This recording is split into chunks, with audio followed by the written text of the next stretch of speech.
बिस्मिल्लाहिर्रहमानिर्रहीम। अस्सलाम वालेकुम। मैं हूं मोहम्मद अकरम खोसो।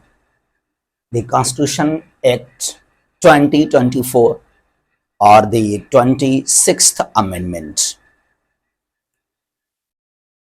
बहुत ही बड़ा इनिशिएटिव है, एक इम्पॉर्टेंट अमेंडमेंट है। उसके साथ साथ काफ़ी कंट्रोवर्शियल भी है। मेरे ख्याल में जो ज़िया ने 1985 में 8वीं तरमीम किया था, जिसके तहत आर्टिकल 58(2)B के तहत तमाम पावर्स ज़िया ने अपने पास रखे थे, to dissolve the assemblies, to appoint the governors of different provinces. तो उस अमेंडमेंट के बाद, 8वीं तरमीम के बाद, जो सबसे ज्यादा कंट्रोवर्शियल है मेरे ख्याल में वो ये वाला अमेंडमेंट है। इसको समझते हैं डिटेल के साथ कि ये ठीक है, पाकिस्तान के लिए पार्लियामेंट को लेकर एक बहुत ही अच्छा इनिशिएटिव है या नहीं है, और आप क्या सोचते हैं इसके बारे में, आपका क्या मौकफ है। जरा अपना राय भी आप शेयर कीजिएगा हमारे साथ। एज अ पाकिस्तानी, जो पाकिस्तान का करंट सिचुएशन है, जो पाकिस्तान का पॉलिटिकल स्ट्रक्चर है, आइन है, डिफरेंट एक्ट्स हों, लॉज हों, अमेंडमेंट्स हों आइन के अंदर, उनको लाजमी आप समझें। ये कोई एक आर्टिकल को अमेंड नहीं किया गया। अमेंडमेंट मींस तरमीम, चेंज। वक्त के साथ साथ हालात को देखकर आप आइन को अमेंड करते रहते हैं, इसमें कोई गलत बात नहीं है।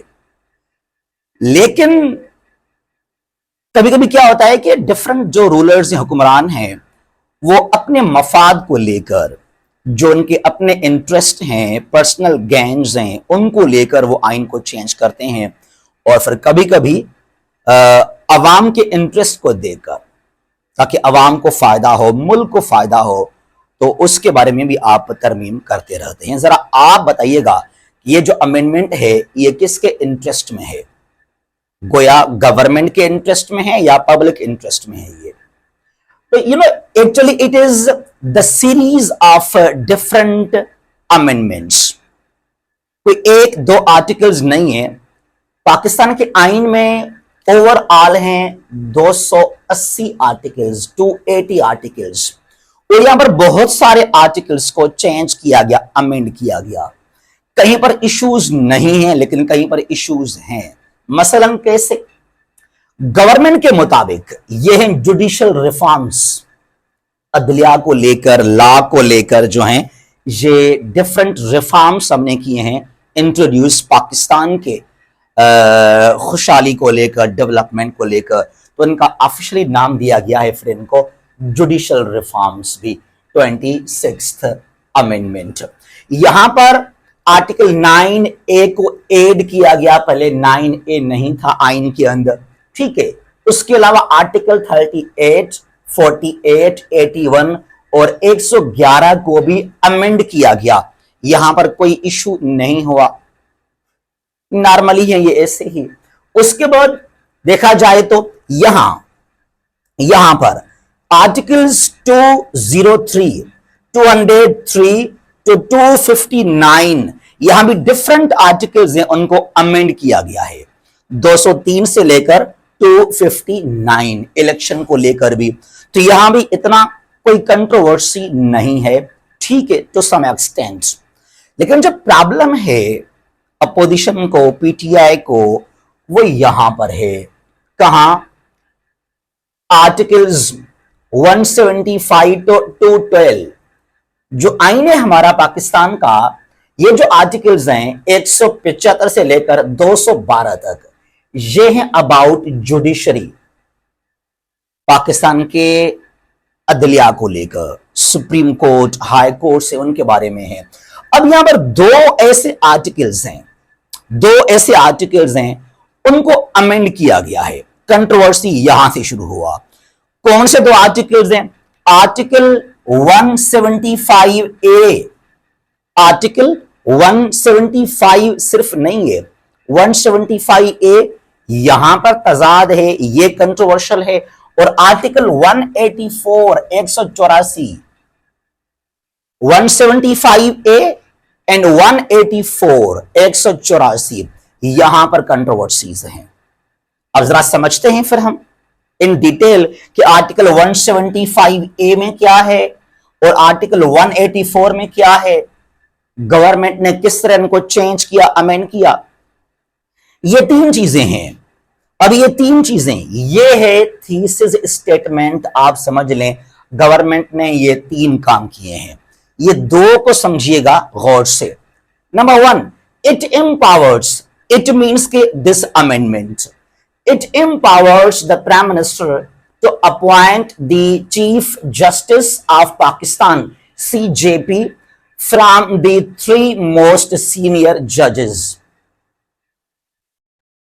17 जजेस हैं सुप्रीम कोर्ट के, जो तीन मोस्ट सीनियर हैं, तो वहां से किसी भी एक को आप अपॉइंट कर सकते हैं as CJP, chief justice of Pakistan. कौन?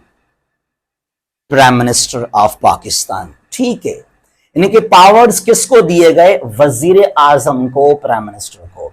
Number two, it takes away, it means के this amendment, it takes away या it took away the supreme court's suo motu powers. बहुत सुना होगा आप लोगों ने ना, कभी संडे को खुल गया सुप्रीम कोर्ट, संडे को, कभी आधी रात को 12, 1, 2 बजे खुल गया सुप्रीम कोर्ट। अब ऐसा नहीं होगा। ये खुद कोई भी एक्शन नहीं ले सकता विदाउट गवर्नमेंट परमिशन। तो ये पावर्स भी खत्म किए गए सुप्रीम कोर्ट से कि आप कोई भी एक्शन खुद नहीं ले सकते हैं हमसे पूछे बगैर। उसके बाद क्या है, chief justice of Pakistan CJP का जो टर्म है फॉर 3 years और रिटायरमेंट का एज है 65 years। अब जरा समझते हैं, जरा यहां पे आ जाइएगा।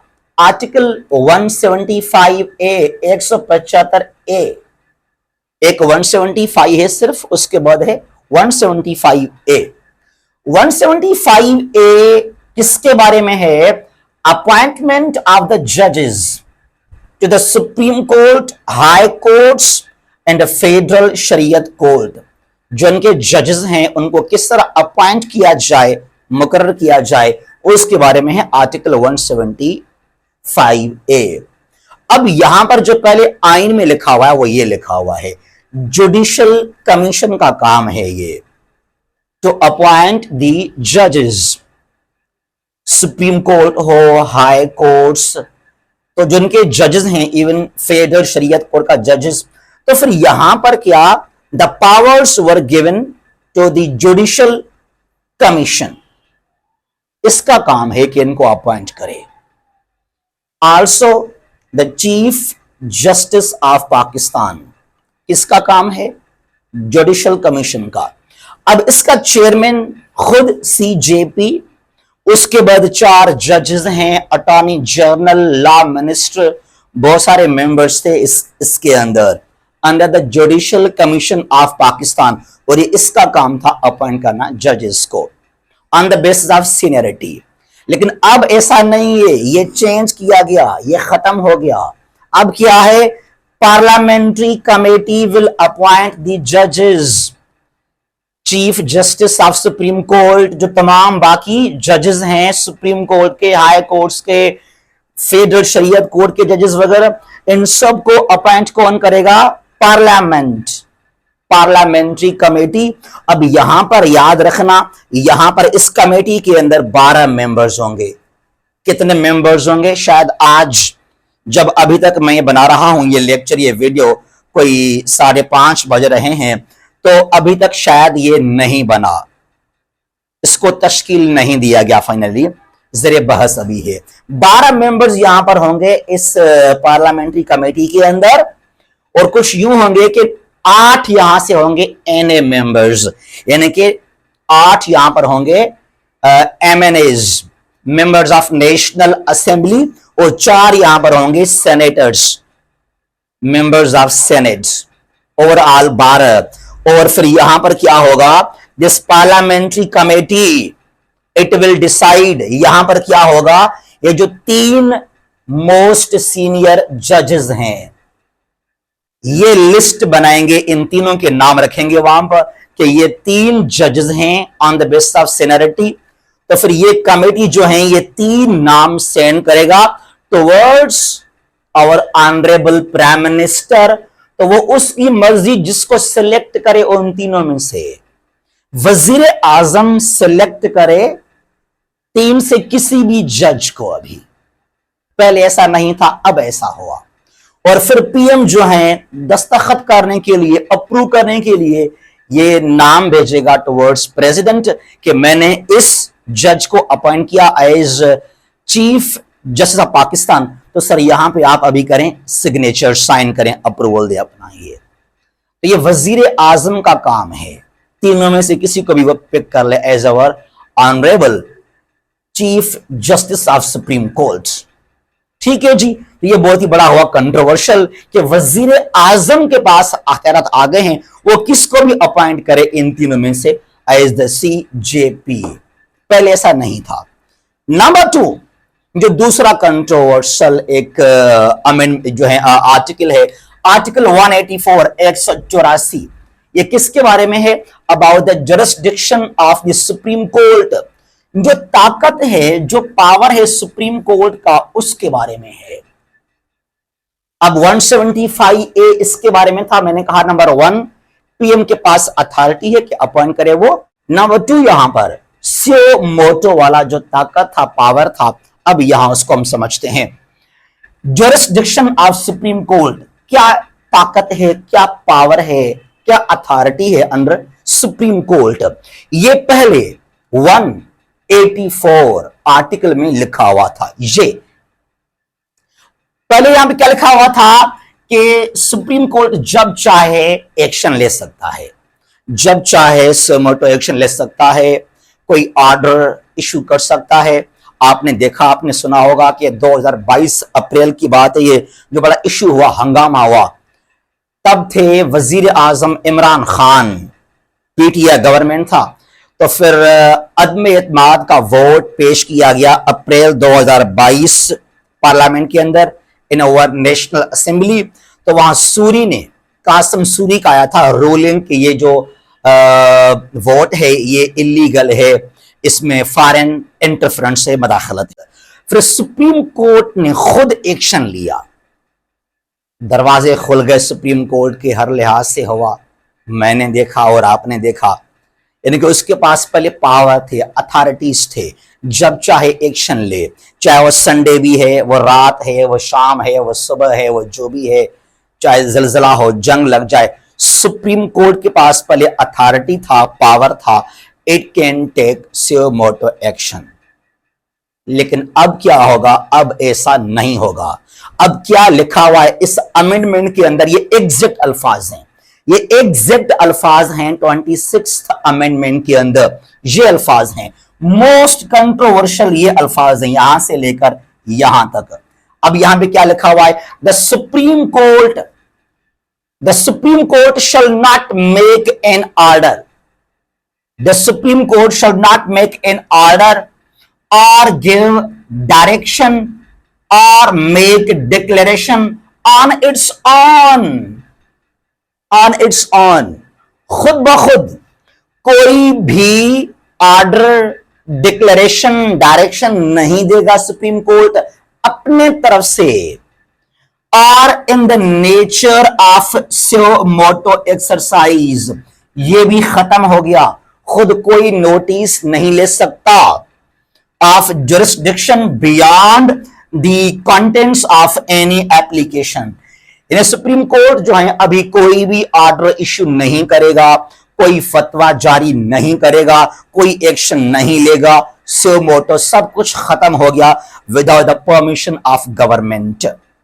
जो गवर्नमेंट कहे उसको वही काम करना पड़ेगा।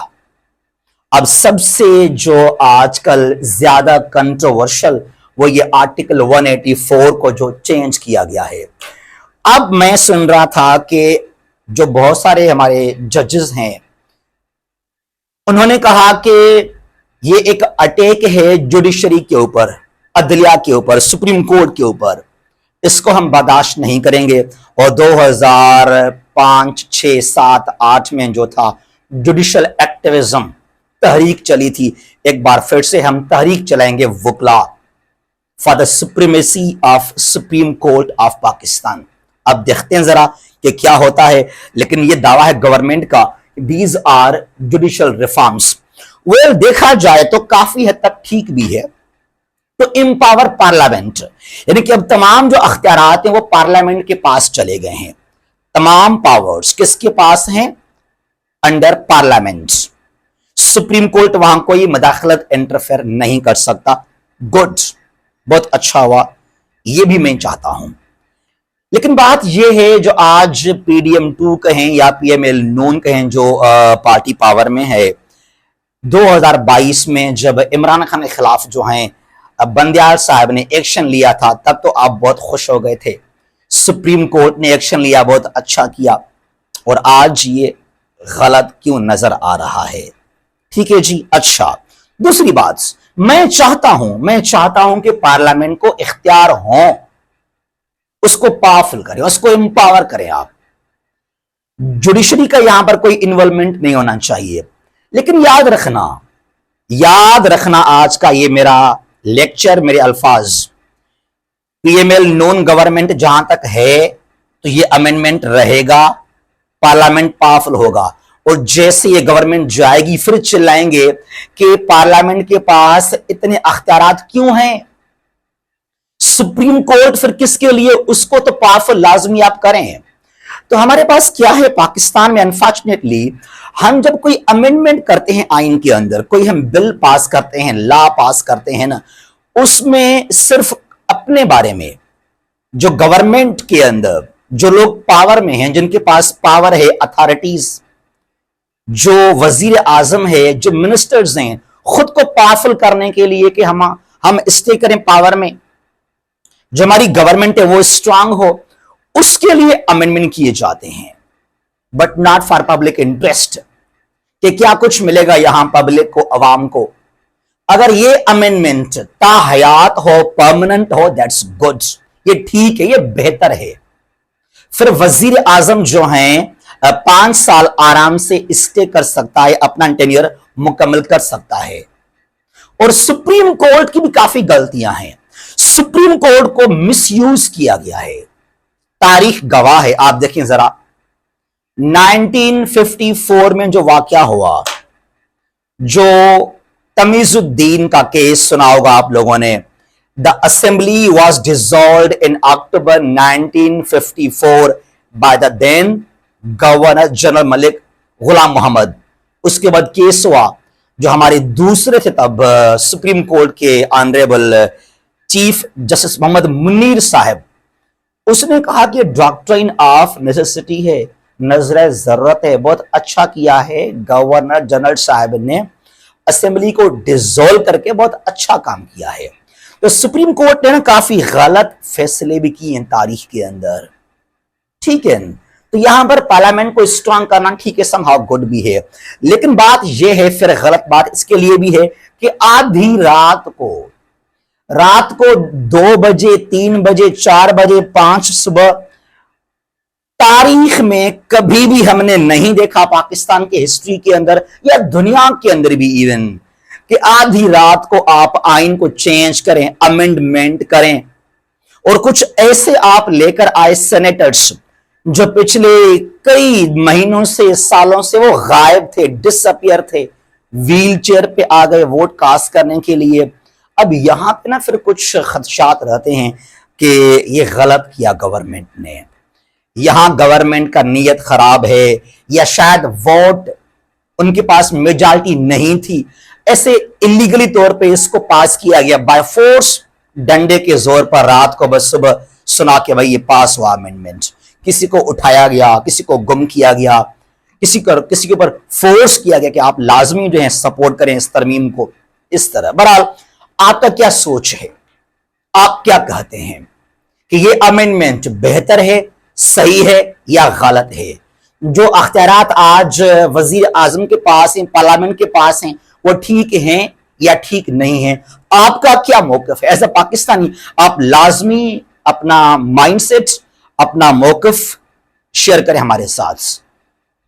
दुआ है अल्लाह करे हमारे मुल्क में कोई स्टेबिलिटी हो, लॉ एंड ऑर्डर का माहौल हो और ये पाकिस्तान जो है वो तरक्की करे, खुशहाल हो। जहां भी हैं खुश रहें। अल्लाह हाफिज। पाकिस्तान हमेशा जिंदाबाद।